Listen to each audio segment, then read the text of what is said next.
Welcome back to another edition of the Diamond Star Story Series featuring the cards of the 1934 to 1936 Diamond Star set.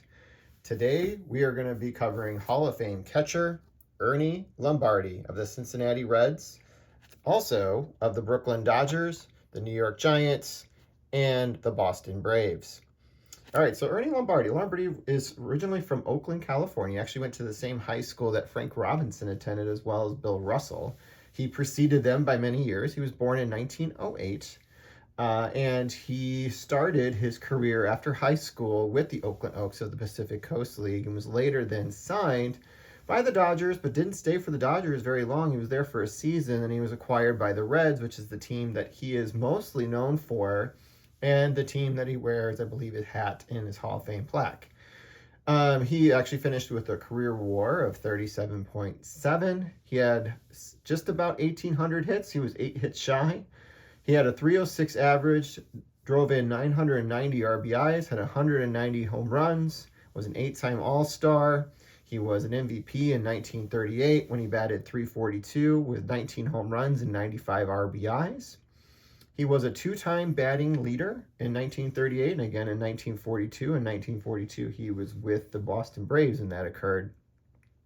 Throughout his career, he was known as for two things, being one, very slow of foot.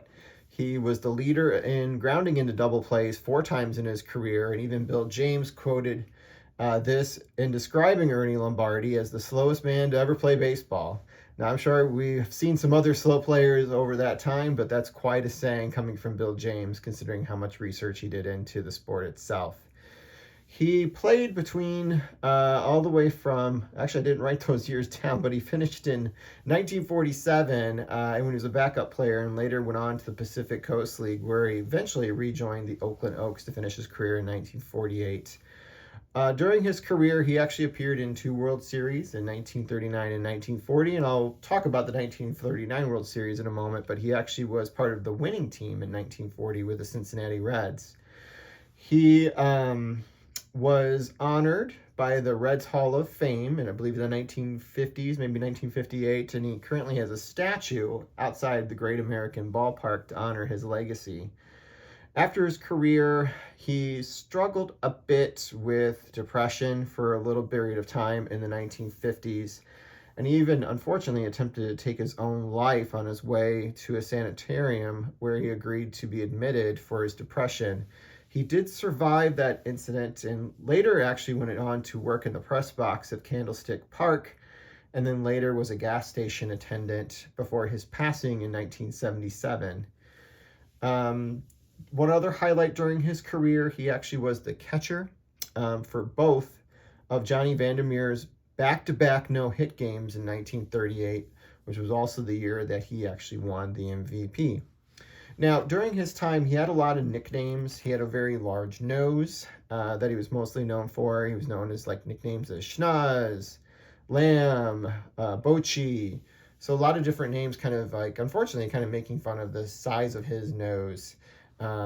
But one story that kind of stick with him during his career was, I guess, a gaffe is how some people kind of describe it during the 1939 World Series. I'm going to read to you briefly a passage from, can't really see it here, Billy Werber's book. Billy Werber, who was a player with those 1939 and 1940 Cincinnati Red players, wrote a book about 20 years ago.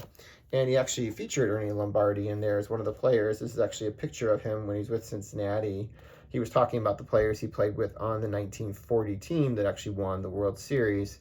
And actually that incident in 1939 does get addressed. So essentially, I'll give you a little bit of a background. The way it's kind of told in some research that I did is that essentially he was collided with by Frank Crosetti as he was crossing the plate. And at that time, they actually had a lead, but they had fallen behind by 1. 2 runs eventually scored on that collision as he was kind of knocked a little bit off his kilter, which was strange for his size and his reputation of being a very great catcher. And he wasn't able to respond quickly enough as he laid on the ground as Joe DiMaggio later rounded third, who would have otherwise probably halted at third. but saw that Lombardi hadn't responded yet to be able to kind of get the ball that had been dislodged by the previous player colliding with him as he crossed home plate. And Joe DiMaggio later ran home, and they went up by 3 runs in that game. And I believe it was the deciding game in the World Series that year when the Yankees beat the Cincinnati Reds. So it's described a little bit in this book. So I'll take that away so you can see the card, and I'll read the passage here. So the Schnoz is how he kind of refers to Ernie Lombardi. Our catcher is in the Hall of Fame, Ernie Lombardi, a big, easygoing guy from the Bay Area, a superb hitter and a defensive catcher, exceptional in every area save foot speed. In 1938, he won the National League MVP award with a batting title with an average of .342. This was a tremendous accomplishment considering he was slow of foot and was such a dead pull hitter that the third baseman and shortstop played back on the outfield grass against him. His lifetime batting averages in 17 big league seasons was .306, and he remains the only catcher to win 2 batting titles, which we know obviously Joe Mauer has been able to equal. Ernie was 6'3", at least 230 pounds. Pitching him was like throwing to a warehouse behind the plate. Our staff liked throwing to him. He knew the opposition's strengths and weaknesses and called a great game. He was a shrewd operator. Lombardi could throw better than anybody. When an opposing runner tried to steal third, I knew we had an out when I saw Ernie's arm drop because the ball would always arrive on target and light as a feather. Friends called him Lom or Schnoz, the latter because of his prominent nose. Lom was a memorable snorer as well. He was so loud that we consigned him on Pullmans to the press car, which was separate from ours. That gesture may not have done much for our relations with the media, but at least we were assured a decent night's sleep. Unfortunately, he is remembered in the final, turning the page here, game of the 1939 World Series as much as for his Hall of Fame career. It happened in the 4th, and it turned out to be the final game. We had taken a 4-2 lead into the 9th inning, but the Yankees rallied to tie us at 4. We failed to score in our half, and sending the game into extra innings. Bucky Walters, the pitching in relief of Derringer, walked Frank Crosetti to start the 10th. Red Rolfe sacrificed Crosetti to second, and the Yankees had 2 on when shortstop Billy Myers fumbled Charlie Keller's grounder. Joe DiMaggio singled through the infield to the right, scoring Crosetti to go-ahead run. The ball somehow ran up Ivan Goldman's right arm, getting by him, and Keller, a rock-solid 185 pounds, raced around the bases heading home, crashing full tilt into Lombardi just as the ball arrived from Goodman. The impact stunned Ernie and knocked the ball a few feet away. DiMaggio rounded second, halted, then took off for third when he saw the ball jolted loose. I was glad to see Joe coming because I was sure Lom would jump up, grab the ball, and throw it to me at third to nail him. Ernie, however, remained prone on the ground while DiMaggio made third. The Yankee third base coach, Art Fletcher, waved Joe home.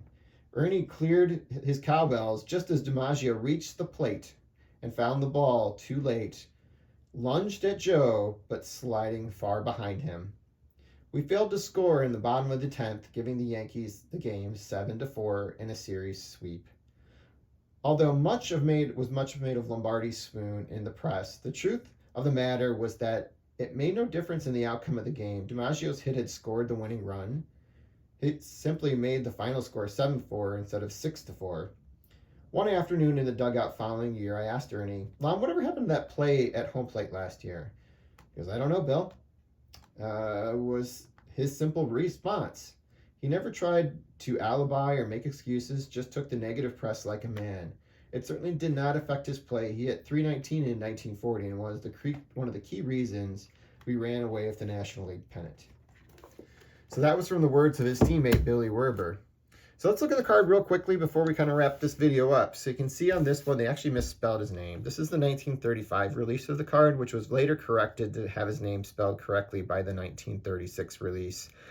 This is actually this is more common than actually the corrected one. So it is an error, but it's one that's not necessarily hard to find. On the back of the card, you can kind of see here, we have a lovely picture of him. noting that he was born in Oakland, California, and he hit .305 previously in 1934. Talked about the size of the bat that he used, which is a 54-ounce bat during his career. My copy is a VG3, which I picked up at last year's National here in Chicago, and it's got a mark on the front, which actually is a little bit of a pencil mark right here on his sleeve, but doesn't really deter completely away from the beauty of this card, and fits nicely into my set at this point. So that is it, everybody. It's the 1935 Diamond Stars Ernie Lombardi Hall of Fame catcher and two-time batting champion as well as MVP. I hope you guys enjoyed and have a wonderful week.